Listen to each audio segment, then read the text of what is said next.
Hi everyone, welcome back to another lore reaction with one of Vati's videos. So shout out and thank you so much to him. This video will be linked in the description as well, so check it out if you'd like to. But we are now going to be reacting to Elden Ring lore of the Slumbering the Slumbering Demigod, sorry.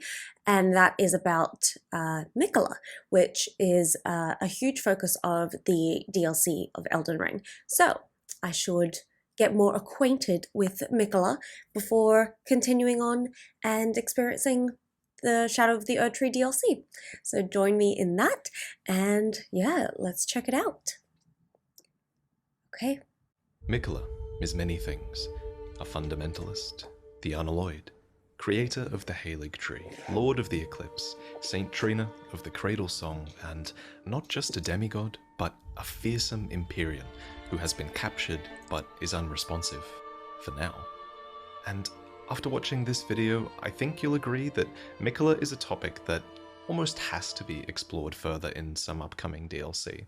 For how could they not be? Their character is surely too major, too foreshadowed, and too intriguing to just ignore. So, let's learn everything that there is to know. Let's do it. For starters, Miquella is the demigod child of Queen Marika and King Consort Radagon, who, as I'm sure you're well aware at this point, are the same being. You can learn more about the timeline of events from my other videos, but basically, after Radagon left Rennala, the Academy told Radagon to go fuck himself, basically. But Radagon took that literally, he was like, and he sired a third set of demigod children all on his own, who were the twins Miquella and Malenia. These children appear to be represented by the butterfly items in the game, and the nascent butterfly appears to represent Miquella. Its description elaborates on his state of eternal childhood, stating that it appears as if it's just emerged from its cocoon for its entire life. Indeed, the word nascent means that something is just coming into existence and beginning to display signs of future potential. And that nascence is eternal for Miquella, and I think that this eternal nascence is incredibly important for his character. For Miquella and Malenia both seem to occupy different sides of the life and death cycle. That's not to say that Miquella represents life and Malenia represents death. Ends of it. Rather, it seems like both land somewhere in the middle of each process. Malenia is constantly resisting her scarlet rot and is in this perpetual state of dying. And Miquella is in this constant state of nascence. He is newly born and showing an abundance of life and burgeoning potential. Special thanks to Quailag for making this clear to me. So Miquella is nascent, but he's also abundant, and I think that's another extremely key word for him. For example, there's this cut weapon called the Abundance and Decay Twin Blade, which symbolizes the twins and suggests that the twins were born from an inseparable fate and hold the runes of both abundance and decay between them. They're two sides of the same coin. The word abundance is also literally spoken by Miquella in his cut content. And thanks to a very recent discovery by Sekiro Dubi, we know this cut dialogue I'm about to voice is Miquella speaking. And here, he appears to be leading you towards a unique ending for the game, and he talks about his ability to make life flourish, stating, "This is for thee, mine abundance, my drop of dew. Quench thy thirst throughout thy frame, blossom and burgeon, time and again, grow larger, stronger, until the day cometh, when thou canst share in my dream. Elden Ring, O Elden Ring, beget order most elegant from my tender reverie." And before I go on, I do want to say that Miquella talking about his abundance is cut content, and you shouldn't really take it as canon, but I think it does give us a deeper look at not only the powers that Miquella might have had, but also the world that he could create. He goes on to say, "If thou covetest the throne, impress my vision upon thine heart. In the new world of thy making, all things will flourish, whether graceful or malign." And I love that final line. All things will flourish, whether graceful or malign. Because Miquella isn't enforcing any real notions of good or evil he doesn't care if you can see grace in the new world of or his not. making, he simply wants all things to flourish. And I feel like that is a very unique viewpoint for a Okay, character and that's in what, so far in the Soulscape. DLC, I've only Not to filmed one mention, episode. I Miquella haven't is seen certainly any one further, of the but few beings that is capable of creating this new world. that's why they admire That's him so because much. he is an Empyrean. It's He so is kind of one him. of the very few who were candidates chosen by the Two Fingers to succeed Queen Marika and become a god, to usher in a new age. From a demigod Now to we a could god. go into an entire debate about why the twins are valid Empyreans and why they were born afflicted, but honestly that could almost be an entire video of its own, so for now I'll just give the simple answer, which is that these twins were probably valid Empyreans because they have singular parentage from a god, but that this singular parentage was probably also responsible for their afflictions as well, due to the almost Inbreeding. ancestral implications of such a thing. Yeah. Why do I feel like it was George R.R. Martin that wrote this part? I mean, yeah, if you could do it with yourself, that would be incest. Anyway, let's move into the early childhood Wild. years of Miquella's eternal childhood. Miquella's early years were clearly quite inspired by their father, Radigan, who fostered a bit of a fundamentalist streak in his prodigal son, and Miquella would go on to invent fundamentalist incantations of his own, dubbed Discus of Light and Triple Rings of Light, which he gave as gifts to his father. These gifts reveal that Radigan and Miquella had a good relationship, and Radigan must have been proud of his son because these two spells do represent those two key fundamentals of the Golden Order, namely that there is a law of causality, which is a branching cause and effect that goes outwards, but also that there is a law of regression, that all things yearn eternally to converge once again. And in gratitude, Radigan countered with a gift of his own, showing Miquella Radigan's Rings of Light. These incantations would go on to become core fundamentalist spells, as they are true to those two concepts that form the basis of the Golden Order. But there is another aspect of Golden Order fundamentalism, and that is the persecution of those who live in death. Hunters of these undead would attempt to stamp them out with spells such as Order's Blade and Litany of Proper Death, which deal additional damage against those who live in death and prevent them from resurrecting. To recap, those who live in death exist because of Godwyn the Golden, who was one of the early sons of Marika and Godfrey, who was eventually killed with a fragment of the Rune of Death, and then the Rune of Death would eventually spread its undeath throughout the lands between via Deathroot. And that was started kind of by Ranni. There is an entire debate that we could have here about whether the persecution of those who live in death is even true to the core principles of fundamentalism.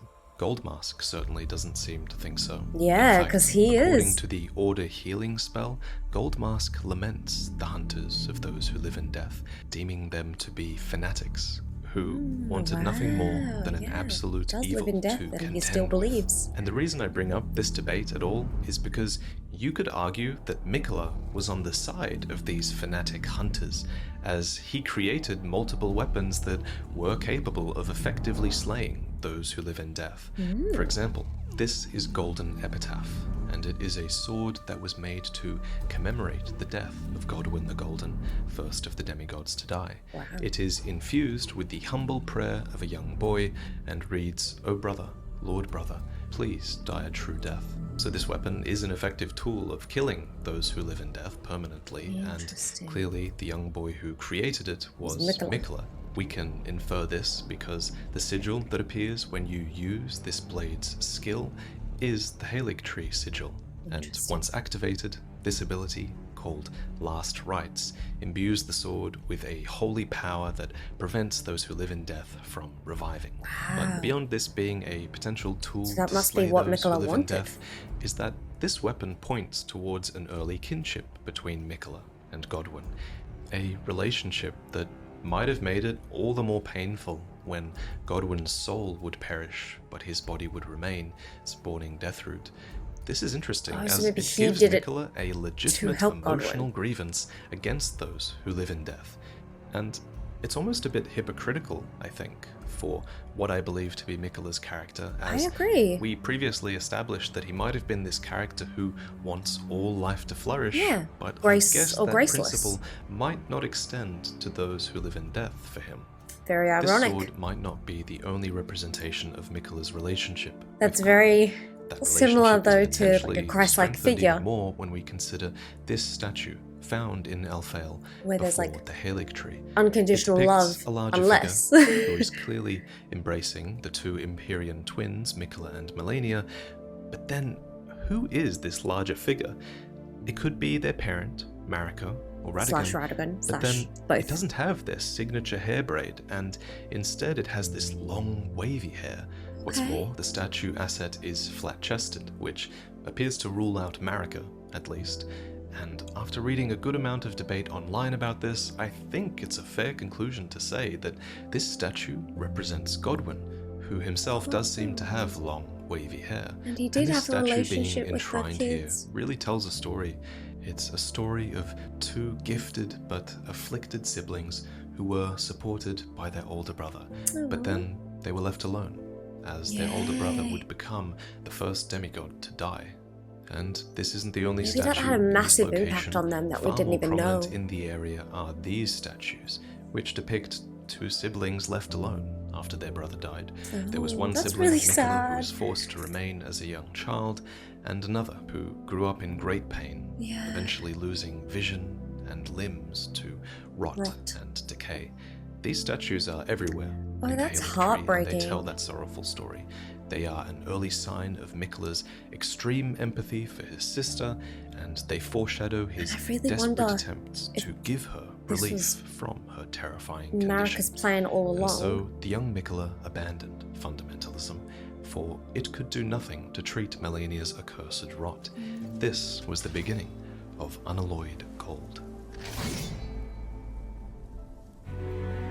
That's very sad, but yeah, and because I wonder if Marika knew this all along from what Ranni was going to do. Well, an alloy is something that's created when you combine metals, usually because you want to create a stronger compound at the expense of its purity.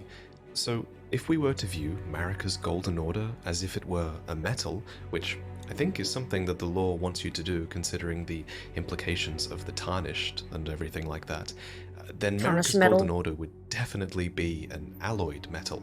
Just think of all the foreign powers that it's absorbed in the interest of strength. For example, Godfrey and his Crucible Knights were enlisted to devastate Marika's enemies. The ancient dragons were won over and eventually became a part of Leyndell's forces. Even the House of the Erd Tree and the Moon were married at one point. Literally. After all, as Miriel puts it, all things can be conjoined under the Golden Order. Shout out to Miriel, I miss him. I think Marika was definitely open to fusing factions and ideologies to an extent, as long as it made her treasured Golden Order alloy stronger. So but that made it less now pure. You understand what I mean when I say that Miquella's gold is unalloyed. It is pure, it is untainted, and it is, perhaps, a singular ideology. And if you subscribe to the idea that the cut content is still representative of Miquella, then I would say that his ideology is what I had Miquella quote earlier, that in his new world, all things should be allowed to flourish, whether graceful or malign, and that is his pure ideology. Though, of course, that is my speculation based on unalloyed ideology. Please keep that in mind. But Miquella's unalloyed gold couldn't have just been this metaphysical concept of pure ideology. It was a physical material as well. For example, this is an unalloyed gold water lily, said to have been beloved by Miquella. This is a bewitching branch, blessed with an incantation of unalloyed gold. Unalloyed gold decorated the armor and shields of his soldiers. It was inserted into their weapons, and most importantly, perhaps, it was forged into a set of armor for his sister, Malenia. Because, remember, the whole reason Miquella embraced unalloyed gold in the first place, it seems, was because he thought that it could treat his sister's accursed rot, while fundamentalism could not. And he was right, for Malenia's scarlet rot is no mere disease. It's literally the divine essence of an outer god, and Malenia is its vessel that will one day bloom into a true goddess. But unalloyed gold is one of the few materials in the game that can ward away such meddling of the outer gods. Another example are the mirror helms, like the one that Iji wears, which literally Protects him. reflects the influence of the outer gods. And personally, That's I think cool. the reason that unalloyed gold inhibits the meddling of the outer gods is because it is a pure metal and potentially a pure ideology. But if that's not enough reason for you, then Quelaag actually has a great video where she breaks down potential reasons at a chemical level. Damn. But at any rate, All right. reasons aside, It goes Miquella deep. crafted needles of unalloyed gold, which could be inserted we're getting into into the chemistry tortured for flesh this. of one afflicted by rot to alleviate their suffering and forestall the effects Yeah. of the rot. And Millicent. true to the needle's descriptions, the outer god of rot isn't the only one affected by this. Our character actually uses the final version of this unalloyed gold needle to subdue the outer god of frenzy, which is something you might want if you decided to be a terrible person and burn down the world. Anyway, when we first find Miquella's needle, it's been broken, snapped in half, and picked up by a commander at the very center of the Scarlet Swamp. But once this needle has been prepared, we can give the golden needle to Millicent, proving that it does indeed work to forestall the rotting sickness, to remove pain and nightmares from the afflicted. It is, after all, where she's lovingly able to- crafted by Miquella himself. Well, live again. this is a marvel indeed. The work of a true artisan, Gallery. a meticulous, bold craftsman who grasps the essence of life. In crafting these needles and pursuing unalloyed gold, Miquella is attempting to save his sister from her affliction. It seems like this There's objectively good deed, which is a rare sight in Elden Ring, especially for a demigod whose strengths Sure. have been known to tip them towards madness, and that is what makes Miquella such a pure and likable character in Elden Ring. So it's no wonder really that Melania venerated her brother.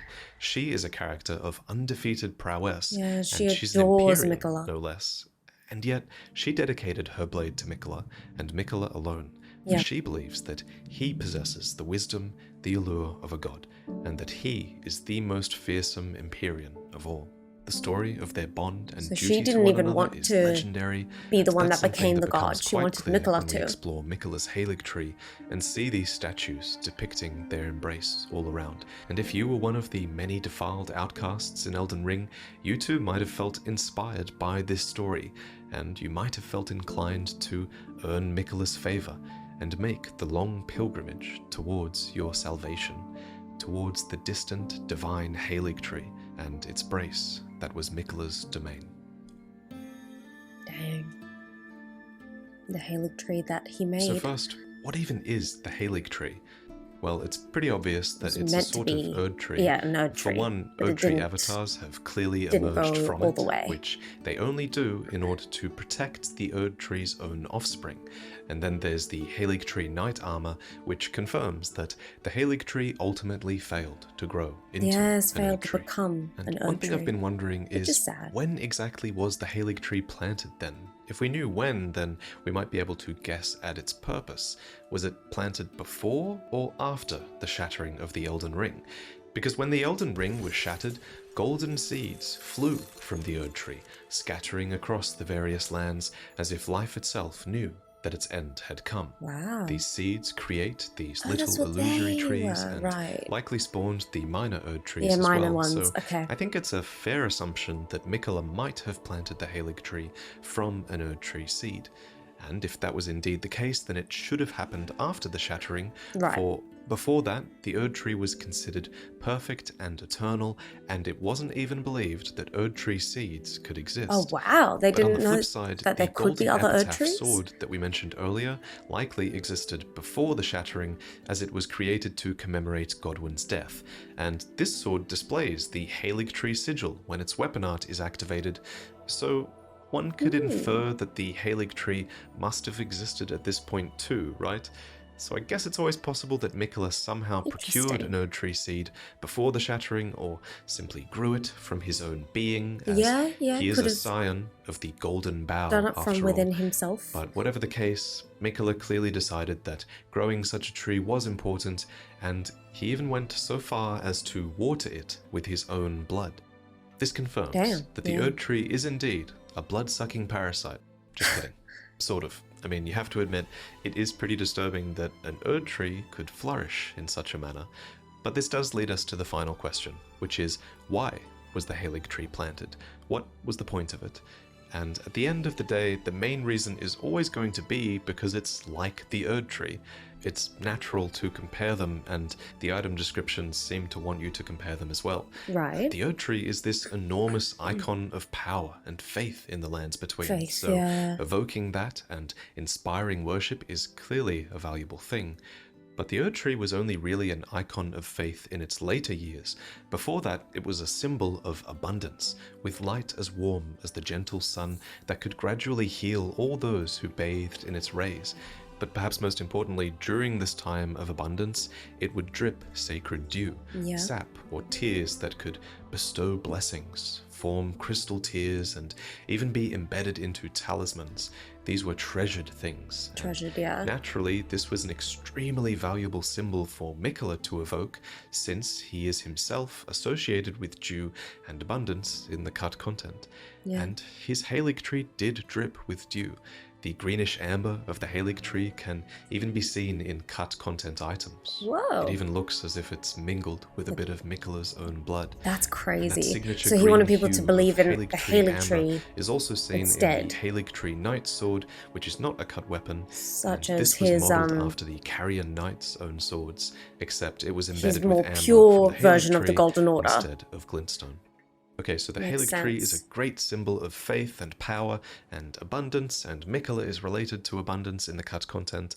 But what else does the Halig tree add in terms of value? Well, the Halig tree itself is something of a vessel, fit for a god. Miquella plants himself inside it later on. Melania returns home to it. And speaking of it being a home, many of the creatures have made their home within the tree. Yeah. And within the brace that Even supports it graceless as well. creatures. And I guess you could also argue that the Malign. Halig tree might be a sort of a tool to be used. After all, Marika puts the Erd tree to use in such a way, using its roots to absorb people after their death, and perhaps even its branches to rebirth life. And then the Erd tree is later used as a prison, Yeah, with to keep thorns her in that it. are almost entirely impenetrable. But I don't think Miquella planned to use the Halig tree in such a way. Perhaps the biggest difference between the Halig tree and the Erd tree is that the Halig tree was built in a largely inhospitable region. It is extremely difficult to reach, and unlike the Erd tree, it might not really be designed for the benefit of the vast majority of the world. As it stands, the Halig tree It's only strikes for me those as that can being reach more it. like the Painted World from Dark Souls. It's a place for the outcasts, the heretical, and the malign, not to mention the low and the meek, who are specifically named in the description of the Sacred Crown Helm.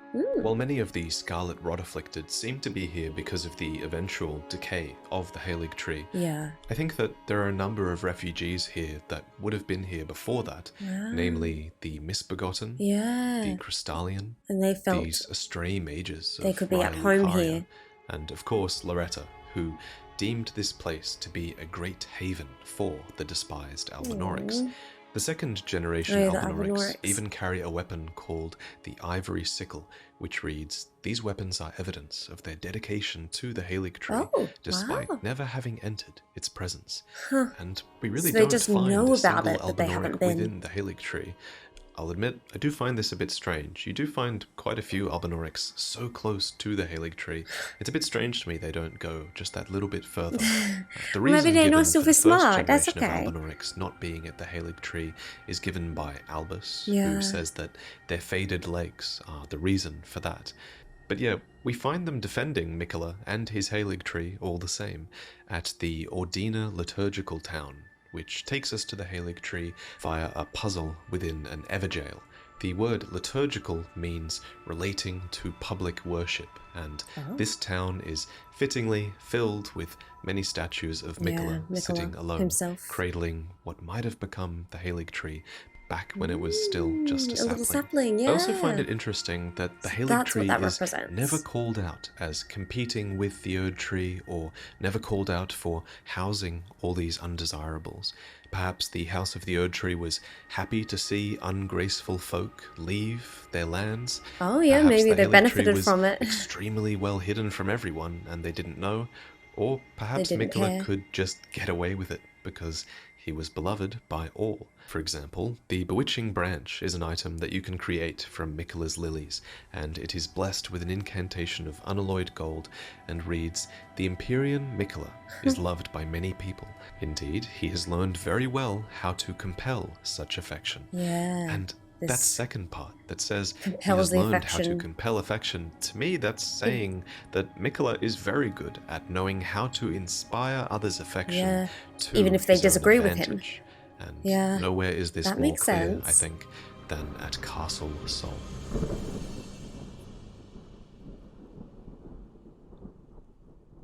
This is the Haligtree Secret Medallion.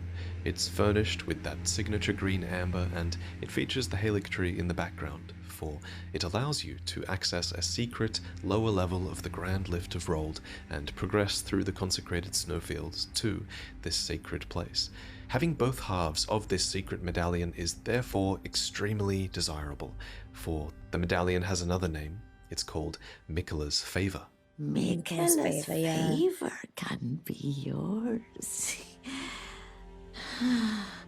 Slaughter, slaughter, slaughter.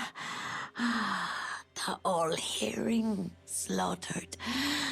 But alas, it was for naught. But all you need do is snatch it from the big pot. Gideon is the all-hearing man in this dialogue, and he slaughtered an entire village just for one half of this medallion, but he did He's not the one find who it did in this. Albus's possession. I didn't But you realize have, that. and the other half Gideon. is at Castle Sol, right before a nameless phantom who says this. That's crazy. Lord Miquella, forgive me. The sun has not been swallowed. Our prayers were lacking. Your comrade remains soulless. I will never set my eyes upon it now. Your divine Haligtree. So, this phantom seemingly has, or I guess had, one half of the medallion, and yet he laments that he will now never set eyes upon the Haligtree. To me, this suggests that Miquella might have been withholding the second half of the medallion from him, or that this phantom believed that he could solicit the second half of the medallion from Miquella and make it to the Haligtree if he achieved his goal here at Castle Sol and basically earned Miquella's favor. But what exactly was supposed to happen here at Castle Sol? What does it mean when the phantom says, "The sun has not been swallowed, our prayers were lacking, your comrade remains soulless"? Great question. I think that the residents of Castle Sol and Miquella were attempting to restore the dead soul of Godwyn the Golden. And just to refresh your memory, when a fragment of the Rune of Death was used to kill Godwyn, it was also being used at the exact same time to kill Ranni, and since they perished at the same time, Ranni lost her body, and Miquella's demigod brother, Godwyn, perished in soul alone. And despite this death seeming so final, Miquella clearly believes that some sort of ritual performed here could restore the soul of his comrade.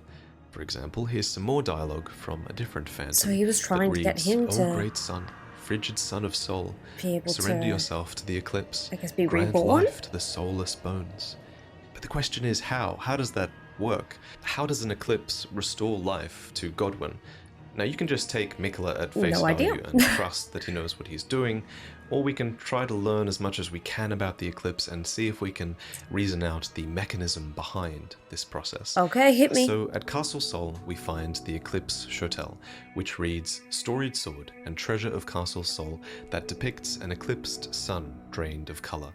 In Sol, the sight of an eclipse inspires a dreadful awe, preventing an onlooker from averting his gaze. The most important part of this description, though, is the part that says it's the storied sword of Castle Sol, as this proves that the veneration of the eclipse here goes back a long way. But what does an eclipse represent? So, according to the Eclipse Crest shields, the eclipsed sun, drained of color, is the protective star of soulless demigods. Honestly, I think calling it a protective star is kind of the closest we come to understanding the mechanism here, because you could reason that a protective star might be a sort of outer god that lends them power. And the outer god has access during the eclipse? The description goes on to say that the sun in eclipse is said to be the symbol of the wandering mausoleum where the soulless demigods slumber. So note that it says demigods plural here. Now, this could be because the Wandering Mausoleums come to house many demigods from a gameplay point of view, because you can take their remembrances here, but it could be a word that is slightly lost in translation, as the Japanese version of the word demigods does not specify whether it's a plural or whether it's a singular word. Right. So It's just my one take word. on this is that I think the Wandering Mausoleums became necessary when Godwin died. I think that the mausoleum was intended to be a resting place for him initially, but then also for any future demigods, as all of a sudden all of their true deaths had become possible as well, with the theft of a fragment of the Rune of Death. The Mausoleum Knights themselves are these headless soldiers who behead themselves, willingly following their master into death. As such, they become these headless spirits, tied to the land so that they might better defend the walking mausoleums. They also carry eclipse-crested shields, and the eclipse is said to aid the Mausoleum Knights by keeping destined death at bay.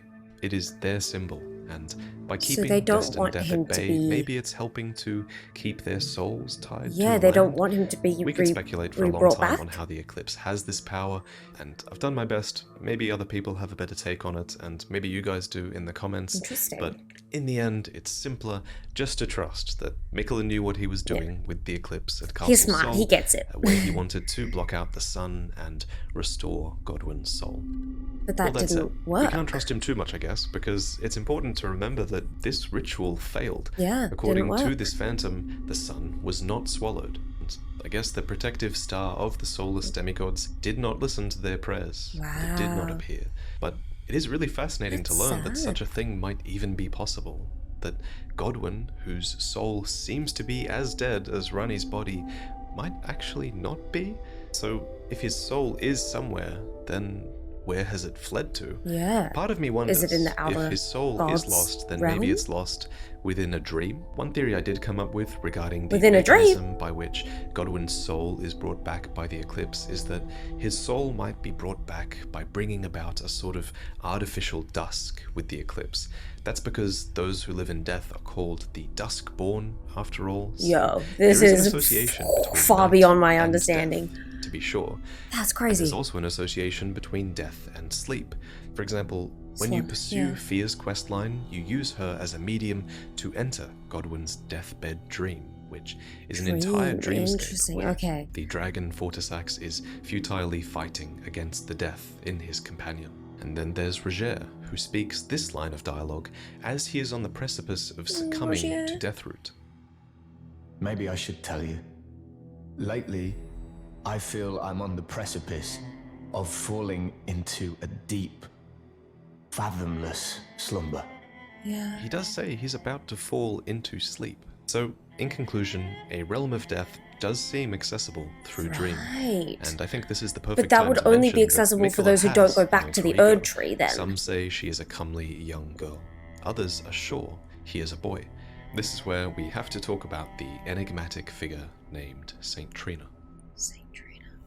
Who? Saint Trina of the Cradle Song. Perhaps the biggest Who in-game are clue you? about Saint Trina's true identity is Trina's lily, which bears this undeniable resemblance to Miquella's lily of unalloyed gold. Yeah. Its description reveals that it is a symbol of faith in Saint Trina, dulls the senses, preventing agitation. Naturally, it can be used to craft a bunch of sleep-afflicting items like Saint Trina's arrow, which states that the so sweet this could all be oblivion of related sleep to this can become dream quite the habit. realm, And it tells of sleeping the priests world. of Saint Trina who use these arrows to spread their teachings, though the Japanese description seems to specify that these were more of a tool used for their rituals. So it's largely left to your imagination as to what rituals these priests might have been I guess it performing. makes sense if Though there can I will be mention that it other seems realms. Saint Trina might actually be able to be found somewhere within sleep. Within This is sleep, suggested yeah. by She is only Feather's accessible cookbook, which through reads a record of crafting techniques left by a man slumber. who was utterly captivated by Saint Trina. He continued the search for her in his slumber. Yeah, so only in a We dream get world. a Okay. side profile of her That's in cool. the hilt of Saint Trina's sword, which hints at that flowing astray hair that she has, and then we get a much better front-on view of this feminine adult form upon Creepy. Saint Trina's torch. The carvings depict Saint Trina, but in adult form, somewhat unnervingly. The carving is indeed unnerving, and it's certainly strange considering Miquella is supposed to be eternally a child. It raises the question, so what is has it to the happen same? for Miquella Or to is it grow up his into dream this? version of himself? And why is this bizarre creature the adult form that he takes? Because he Another question dreams worth of what he asking, could I think, be. is whether Miquella even has total control of Saint Trina. What if he's in a similar situation to Marika Radigan, where their alter ego is an opposite of sorts, and able to act almost as if they have their own free will? Oh, I thought all of Marika this is controlled what definitely a little Radagon bit of a did. disturbing view of what Saint Trina could be, but I guess we do have cut content that does somewhat reassure me that their alter ego is still a benevolent person. This cut content was first feel like it's what showcased he by Sekido dreams Dubi, and this of cut himself content to is be. truly ancient. It Is this Saint exists Trina? in one of the oldest versions of the game that we know about, so a lot has probably changed since then, but regardless, here we can learn about Saint Trina's crystal ball, which once read, "A crystal ball full of mist, symbol of Saint Trina of the Cradle Song, copies dream mist from a sleeping being. Dream mist was once used as an ingredient in rare and potent physics. May the quietude of slumber come to all and sundry, even to those whose red eyes burn with the flames of frenzy." Damn. So this reveals that this cut version of Saint Trina even once had sympathy beings can for access. those afflicted by the flame of frenzy. They even went so far as to teach the merchants their songs. Our song derives from an old lullaby sung for us long ago, deep inside our tomb. But whoever it was sings no longer. Its melody allowed us to sleep, despite the cursed flame. The description of So it Miquella's brings songs as a lullaby is those referenced by the sleep. modern-day sleep pot description, which reads, Even if like a they're lullaby afflicted. or a quagmire, its light purple haze irresistibly draws its victims down into sleep. Sweet dreams. This is the closest thing we have to completely dream mist believe as well, this. which This makes was an sense. item that you could again once collect from sleeping enemies. Where And they after can you did be a this, you were version of supposed to themselves that sell this isn't dream mist afflicted to with the frenzy. merchants who used it to quell their flame of frenzy. But as the merchants once said, whoever it was that sings now sings no longer. Yeah. And this is a detail that has remained intact Why? even in the final version So of Elden why Ring, does Saint Trina with Saint not Trina's sword exist stating in that the Saint Trina's slumbering world appearance anymore? was as sudden as their disappearance. Yeah. Something clearly happened to What Miquella happened? that prevented them from continuing their work as Saint Trina. And Can that Miquella no is what longer we will sleep? discuss next. Miquella's promise. I'm invested. I'm so invested. At some point, Miquella embedded himself into the Halig tree. Why he did this is never explicitly stated, but Okay. I think we can make a good help it grow? attempt at puzzling it out. So, Miquella famously watered the Halig tree with his own blood, since it was a sapling, so I guess you could argue that he embedded himself in it to simply feed the tree more, Yeah. which I guess is possible because the tree does eventually wither without Miquella inside it, and Gideon seems to tie his removal with the death of the Halig tree, or it turning into a husk. But I don't think that can be the only reason why he embedded himself. So it was For only instance, turning into a look husk once he closely left. at the Halig tree roots, and you'll see the form of a tree-like woman, and where her womb should be, there's a gap. Yes, gap I did that notice once there was like a contained hole, Miquella's like something cocoon was ripped out of cradled it. by the Halig tree. Now, either Miquella was attempting to fuse into and become this woman-like figure, who might even be the adult form shown on Saint Trina's torch, or there was a rebirth occurring here. This is a cocoon within a womb, after all, so rebirth could have been the intent here, but regardless, it seems things ended prematurely, for Miquella would eventually be ripped out of the womb, and the Halig tree would split and decay. And so, when we arrive at the Halig tree and the town of Elfale that is built into the brace that supports it, the music here hits extremely hard. This very place is somber. just so sorrowful. For the Halig tree and Miquella's lilies and even Saint Trina's lilies are all wilting, and all who live here are just hoping and praying for their lord to return. I love the little detail of the guards looking outwards That's so and sad. sitting dejectedly. To make matters worse for them, it was here that they realized that the sacred light inside them would explode upon their imminent deaths, and Yet, in spite of this, their spirit ashes show their faith and state, "May the flash of our deaths guide Miquella's return." And They're Melania just so is here desperate too, to believe he'll holding to return. the husk of Miquella, dreaming and waiting for Miquella to return, and believing full well that he will. Where did he go? Corpse Just after in- corpse in the left cocoon, in that's- my wake. As I awaited his return. Melania's set reveals that she believes her brother will keep his promise. So what was that promise, I wonder? Okay. Was it merely to return, or was it something more? How much does Melania know? Why did she Of the fight planning Radahn? We'll have of to talk Miquella. about all of that in another video. So there is still faith. There's even this one phantom in the consecrated snowfields who has somehow puzzled out who took Miquella, and even where they are, he is pointed towards the portal that takes you to Mohgwyn Palace and Mohg the Omen. So, indeed, it was the demigod Mohg who somehow broke into the Halig tree Why? and absconded. So that's with why his Miquella's cocoon infant is form. there. And it's with him that the But story he ends. claims he's Or protecting maybe Miquella. it's where this story truly begins. That's not what Miquella wanted?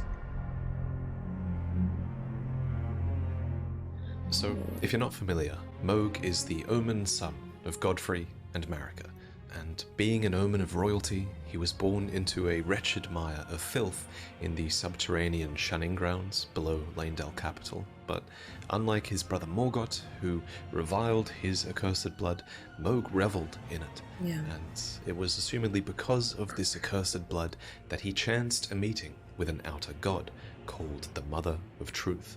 And The as Mother of Mohg Truth. stood before her, deep underground, his accursed blood erupted with fire, and he was truly besotted with the defilement that he was born into. Mohg is just one of many characters who discovers a new identity in the ways that they have been discarded by the world. And how could he not? For his defilement was validated by nothing less than an outer god. And as always, we know very little about this outer god. We know she is called the Mother of Truth and the Formless That's a Mother. crazy name. We know that she desires wounds and bestows power upon accursed blood. Her followers can thrust their arms into her body to scatter blood flame, and followers of Mohg can share in the Lord of Blood's power and send blood flies before them. There's even been Creepy. some speculation in my recent shorts and my TikToks as well that the Formless Mother is also an outer god called the Bloodstar. Bloodstar. The one thing That's a that cooler all outer name. gods seem to have in common is that they all require vessels to move through. Yeah. So in On this this case, planet, the they Formless need a Mother's demigod vessel or an was Empyrean or Mohg. something. For example, the sacred spear To that he interact wields with. is a weapon, but it's also an instrument of communion. Yeah. And Mohg may well be doing her bidding with his actions. Yeah. These actions included So him did he take starting a new Miquella out dynasty for called this Mohgwyn, outer god? deep below the earth, in the grounds of these ancient dynastic remains. This is a secret place, difficult to reach, and it was here that Mohg brought the infant Miquella, torn as he was from his cocoon. Yeah. I mean, that's how we see him in his opening cutscene, but in-game, Miquella seems to be back with a new cocoon here. You can even see it sat upon this giant pelvic bone, which Yeah, so they seems to be a did- he reference did literally to the rip womb it of out. the Halig tree woman that he was literally ripped from. That's And it's from the remembrance disturbing. of the Bloodlord that we can learn of Mohg's intent here. Okay. He wished to raise Miquella to full godhood and become his consort, taking the role of monarch. To this end, Mohg has Why? begun soliciting blood offerings to Miquella. And that certainly explains the state of so many who reside here. According to the Lord of Blood's exaltation talisman, he proclaimed, "Render up your offerings of blood to your lord. Drench my consort's chamber. Slake his cocoon's thirst. His awakening shall herald the dawn of our dynasty." So he's And then, feeding to return to Mohg's Miquella remembrance, his own it's blood. stated that so far this get has him all to be been in vain. For no grown. matter how much of his bloody bedchamber Mohg tried to share, he received no response from the young Empyrean. So maybe nothing will happen. Or maybe, according to the Pure Blood Knight's medal, it is not yet time. For Mohg yet slumbers beside the divinity. Be patient, the new dynasty is nigh. What do you think? That I mean, is it's kind of hard to interesting. know. Even Gideon has no clue. But something does seem to be happening to Miquella in there. Ugh, he has clearly so grown, for one, disturbing. since being taken, so maybe his adult form is manifesting. And personally, this is really it's speculation, now been but this corrupted by reminds me Moog. a lot of Berserk, which we know Miyazaki is always inspired by. Spoiler warning, really, you should watch that show, but there's this moment at the very end of the first chapter where Griffith betrays his companions in this sacrificial ceremony of carnage and bloodshed in order to be inaugurated and reborn as a god within an egg of sorts. This really reminds me of that. It also reminds me of a scene with Griffith where he allows himself to be abused, basically, in order to get what he wants. So I wonder, what if this was also what Miquella wanted? We know that he is extremely proficient at compelling others to love him, Yeah. and Moog is clearly enraptured. Absolutely. We know that So did Miquella is an Empyrean Miquella prodigy, and we know want that his Moog to sister, do who this? knows him best, has total faith that he will return. So That's so you'd think he's still in control crazy. of the situation somehow. Because But you don't know how that much could be he a part of knows the or what he's tragedy, and planned. Miquella, this benevolent being, might not have predicted this at all, and is now being completely taken advantage Okay. of. Or maybe So he we don't did know if it intend was- to be taken, but he's don't going know to if get it more was his than he choice or bargained not. for with the Mother of Truth. Ah, that's Or maybe so... Miquella's fate really is long gone. That makes you There's want one to other know thing I wanna more. mention. There's this place called Miquella's Hideaway in the Altus Plateau, and here we can loot Amber Starlight, which Celavus mentions is the very fate of a demigod. Clearly, since it's here, you'd think it's Miquella's fate, right? And then you also have to consider that the cut content that we are basing so much of this video on is very much removed from the game, because it might not fit the developer's intent. That's always possible. So I really do hope you all bear that in mind, my as I would gosh, really that is hate so to interesting. promote ideas that are against the developer's vision for this character. But I really do think that it's a possibility that we're going to one day enter the dream of this slumbering demigod. After all, Yeah. there was once a cut character called Rico who was supposed to say the following, standing before Miquella's cocoon at Mogwin Palace. He says, "Finally, I have found it. St. Trina's, no, Lord Miquella's cadaver, such that I may aid you, O Lord. So please, I hope you welcome your humble servant Rico into your dream, the world of your heart. So right now, Indeed, in I his beg you cocoon, grant he my is wish dreaming. that when you transcend from Empyrean to God, allow me a place by your side." Plus, if we do get DLC, it's going to need a new great rune to acquire, right? That is That's so a huge gameplay mechanic in these games, and it'd be weird if interesting. DLC came and you couldn't get more great runes. Apart from Miquella's great rune, the only one we don't know about also is Ranni's great rune, which was allegedly cast aside. So there's always that to consider. But hopefully we get some DLC to answer these questions, or more likely we'll get DLC that will give us more questions than That's we probably started more with. likely. That's always That's how it what I'll seems to be go. But I getting really hope further they throw into. us some good curveballs with this one, as they Wow. always do. But regardless, it's always a ton of fun to speculate with you all, so if you're still listening to this extremely long video, thank you for giving me your time today. Wow. Thank you to Quaylag for reviewing the script for me. Thank you, Miss Pep, for the incredible visuals, as always.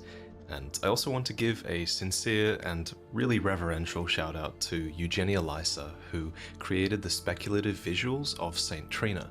Please follow her work in the description. She's one of the most talented artists that I've ever known. And yeah, thank you, Beautiful. as always, of course, for watching my videos, and I'll see you next time.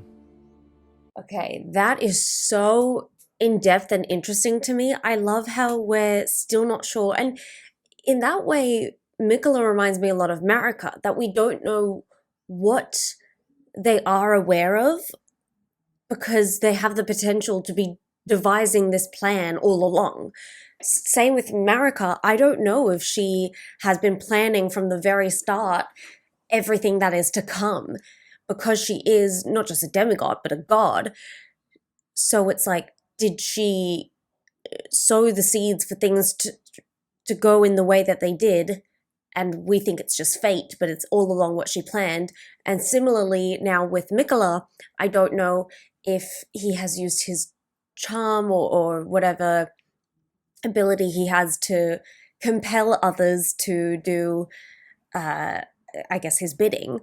So I don't know if Moog is doing this under the influence of Miquella, or if this is not what Miquella planned, because he kind of left his sister heartbroken and not knowing of his fate, and that can't be what he wanted. But I mean, he adored his sister.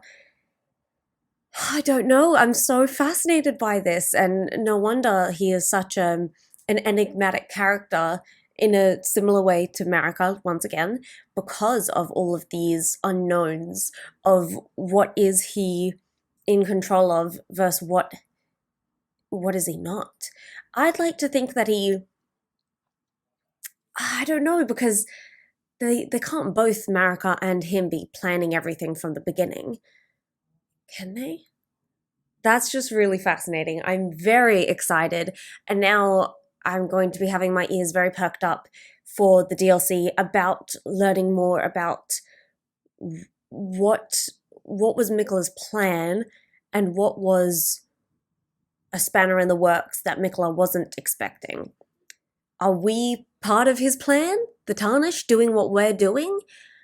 Or are we going against? I don't know. I am so invested though, and I'm very excited to continue to learn more as I go through the Shadow of the Erdtree DLC with you all. So be sure to subscribe, because there will be a ton more to come. And I'm very excited for all of that. Thank you so much for the support, for joining me on this journey, and I will learn more with you as we go.